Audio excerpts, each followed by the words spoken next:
Why do I want to go back to the NFL for a couple of seconds? I have to go back to the NFL, and I will tell you why. I mean, first, let's just catch up. The NFL controversy kind of extended a little bit. There was Monday Night Football, which I didn't watch because these creeps keep disrespecting the flag. But the Dallas Cowboys came out, and they knelt before the national anthem, and the audience booed, and then they stood up for the national anthem, which, fine. I'm fine with that. You know, in other words, they were saying we are a team, we're unified together, but we respect the flag. Fine. It's all a little complex at this point, but it's fine. The one that was kind of weird was Alejandro Villanueva, who was one of the veteran Steeler. He was a veteran. He's an Army Ranger with 3 tours overseas, and he was the Pittsburgh Steeler who came out alone and saluted the flag. He apologized. Now, what he said was that the idea was the Steelers were going to stand just within the locker room gateway, and they were going to salute the flag in there, but he walked out ahead of them by mistake,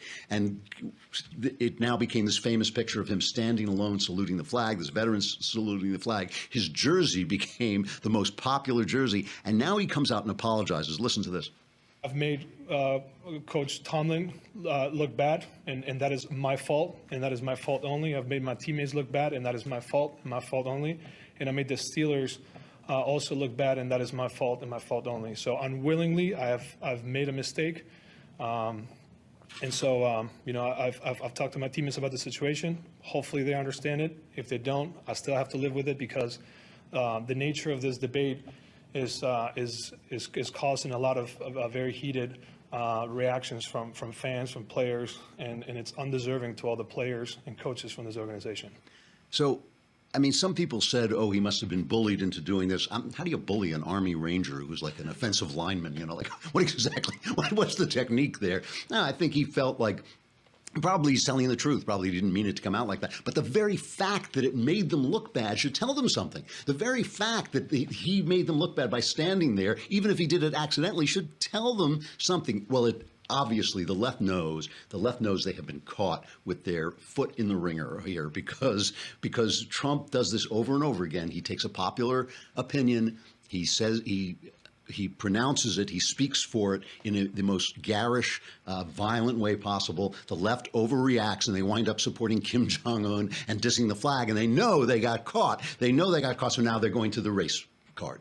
Play the race card. It's all about the race card. You got to hear this. This is perfect. Wolf Blitzer talking to Cornell Brook of the NAACP, and Blitzer was doing this all day long with every guest he had, especially if the guest was black. Okay, he's this setup question, this T-ball question, call Trump a racist. Here it is. This morning, the president tweeted this, and I'll put it up on the screen. The issue of kneeling has nothing to do with race. It is about respect for our country, flag, and national anthem. NFL must respect this. What's your response to that, Cornell? Unfortunately, it pains me to say this, that the president's tweets and comments had nothing to do with the flag and everything to do with race. When the president refers to Colin Kaepernick in Alabama as a son of the B word, it is racial code for the N word across America and in Alabama. And this, I just played this as a sample. This is all over the news. It's all about race. And this is what the left does. It's always about race. And now they put this in their backpack and they carry it around. So anytime they mention Donald Trump, it's going to be about race. Hillary Clinton tied it, and she was not alone in doing this. She tied it to the Charlottesville thing. Well, listen to what she says. All untrue. He attacks black athletes, as he did, starting with his rally in Alabama, continued on Twitter.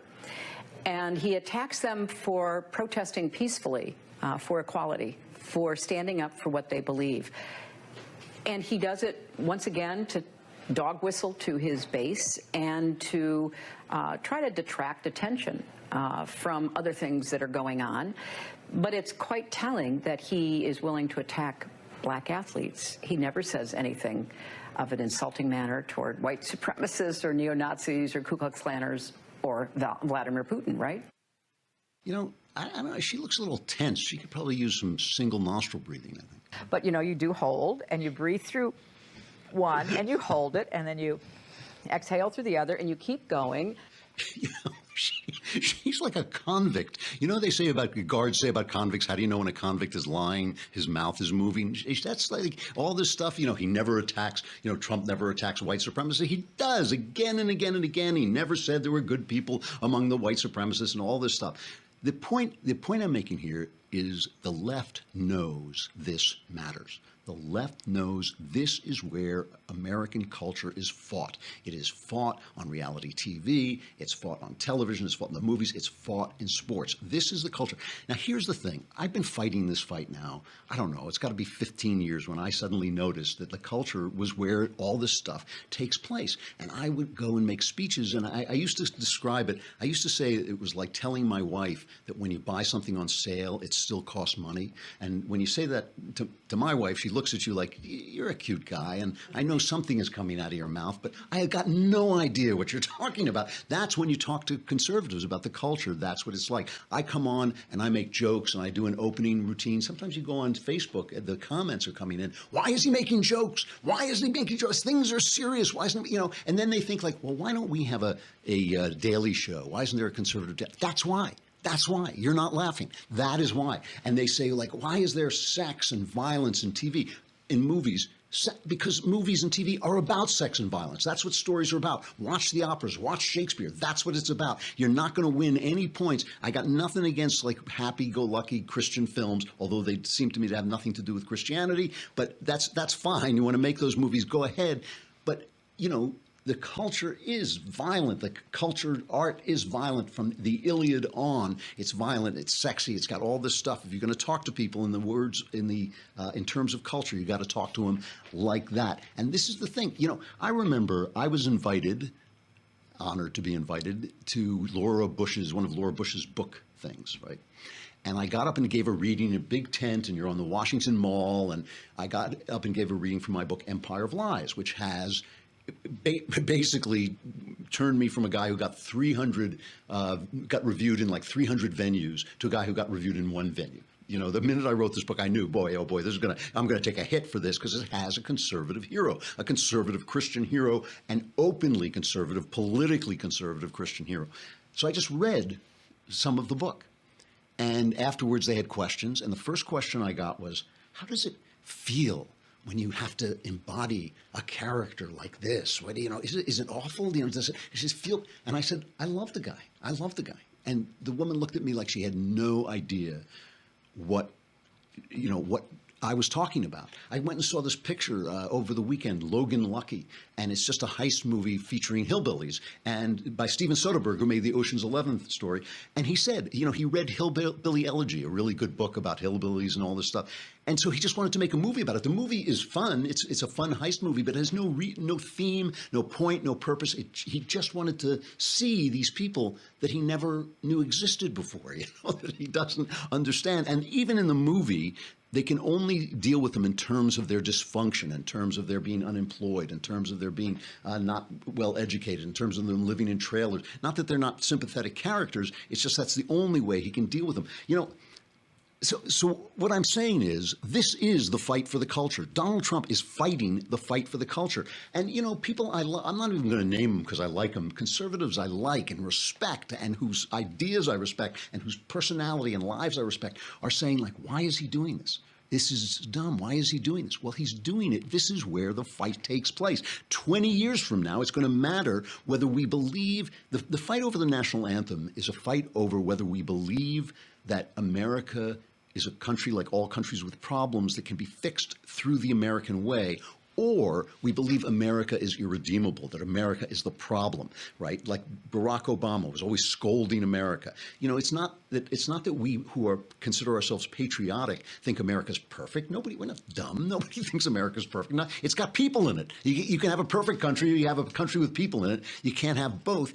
But this is the question. The question that is being asked is, do we honor our country and solve our problems as Americans through the American way, or is the country itself the problem? Is the country itself a white supremacist, evil, slave-based country, right? That's the question. Trump is actually fighting that issue in his own belligerent, and I'm not the biggest Donald Trump fan. I don't even like the guy personally that much, but he's doing what Trump does. He is a different kind of president, and he's doing this thing. And All right, we got Christian Toto coming up, but first I just want to continue this thought for just a minute before we go over there. You know, there's this fight in Alabama for the guy who's going to replace Jeff Sessions, who's now the Attorney General. So they need somebody to replace Jeff Sessions in the Senate. And two Republicans, Luther Strange, Luther Strange, and Judge Roy Moore are fighting for this. And it's weird because Roy Moore is considered the more Trumpian candidate. Roy Moore is the guy, remember, he was thrown off the bench. He was a judge, top judge, and he was thrown off the bench because he wouldn't remove, even after a federal order, he wouldn't remove the 10 Commandments from the courthouse. Just stupid thing to order in the first place, but he wouldn't do it.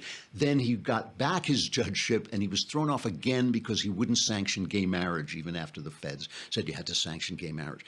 So the weird thing about this is Trump is supporting the guy he calls Big Luther because Luther Strange, who is the Mitch McConnell candidate. He's kind of the establishment candidate.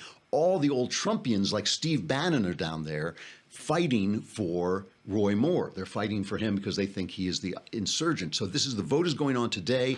And then the question is, of course, if Roy Moore gets it, because Roy Moore is ahead in the polls, will he beat the Democrat, Doug Jones? And there's all kinds of local stuff here because Luther Strange was investigating. He was the I can't remember, the Attorney General. He was investigating the governor. The governor had this big scandal because he had an affair and he started doing favors for his mistress and all this stuff. And so he was on Scandal Watch, and he appointed the guy who was investigating him to the Senate to fill in Jeff Sessions. So he's kind of tainted. So that may be skewing this as well. But I just want to play you a couple of cuts of this guy, Roy Moore, because you do not hear people like this in the mainstream at all. This is Judge Roy Moore, cut number 8, talking at a rally yesterday before the vote today.